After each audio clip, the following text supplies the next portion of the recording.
Good morning, I am Kevin Price. Delighted to be with you. Going to spend some time talking to you about you and your business. As always, got a lot to talk about on today's program, so I think we're going to get straight to it.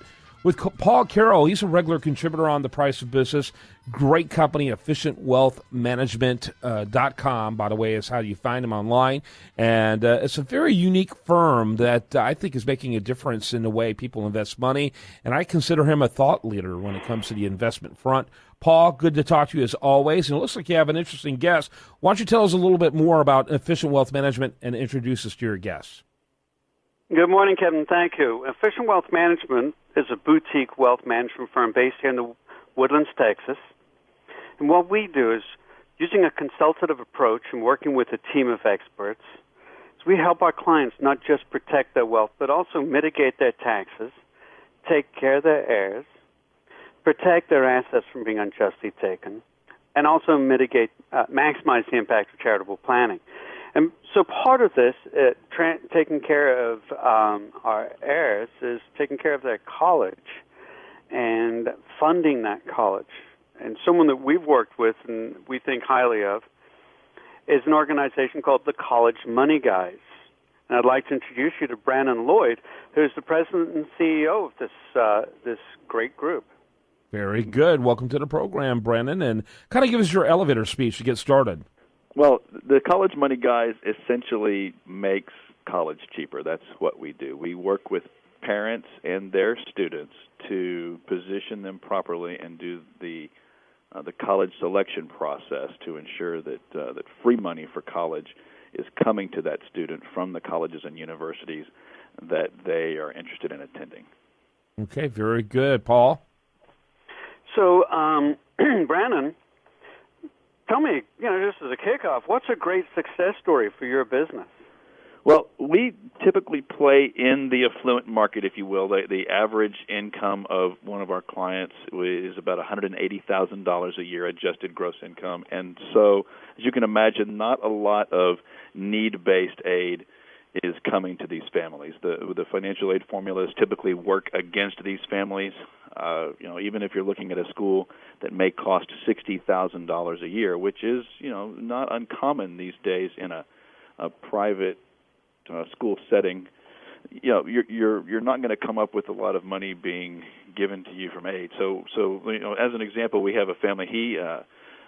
She's a stay-at-home mom, and he works for Aramco, and he's spent several years overseas in Saudi Arabia with his family. They've moved back here last year, and he's making over $500,000 a year over in Saudi Arabia. And you'd think, well, there's no aid available for him at all, but we have his daughter going to a very good private school right now on about $35,000 a year worth of scholarships, and so they're actually paying about $18,000 a year out of pocket for her college education. And it's strictly through student positioning and making sure that they're showing up financially the way they need to look. Mm-hmm. Yeah, so college can be devastating even for those who are extremely affluent. Yeah, absolutely. You're looking at like Southern Methodist University right here in Texas, great school, $65,000 a year price tag. And if you're making $280,000 a year, coming up with $65,000 a year to send your kid to college can be daunting. Yeah, absolutely, Paul. There's a lot of great research out there that has come out recently. There's a book, and I'm drawing a blank on the name, unfortunately, as he quickly tries to find it. Oh, here we go. Will College Pay Off by Peter Capelli. Yeah, it's a great book. A guide to the most important financial decision you'll ever make. And one of the very interesting things that it's come up with is private school without some form of scholarship just isn't worth the money. That's what the research is coming up with. Now, your organization makes it worth it if you can, in fact, get that subsidy, that scholarship. And that's a great thing. What is your opinion on overpaying for education? Because it seems to be a recurring theme nowadays. Well, one of the tenets in our industry is, you can borrow money to send your child to college, but you can't borrow money for retirement. And I would tell you that if you're having to weigh retirement contributions versus sending your child to a ritzy private school, you should absolutely come down in favor of retirement contributions. Right? You should never sacrifice your retirement in order to pay for your kid's college education. So the overpaying for college is just a huge mistake because you're sacrificing your future dollars for a child's college education. And let's face it, they can get a great education anywhere in the country for a fraction of what it would cost to go full price to somewhere like Vanderbilt or Tulane. Yeah, no question about it. And certainly, more and more, a lot of these parents are feeling the pressure to say, hey, you need to you need to go to a state school. You need to figure out how to make that work. Yeah, that's right. And what we find actually is if you do the right planning, if you work with the student as far as their college selection goes, you can go to a very good private school, Tier 1 ranked with the Carnegie ranking system, for less money than it would take you to go to a state school.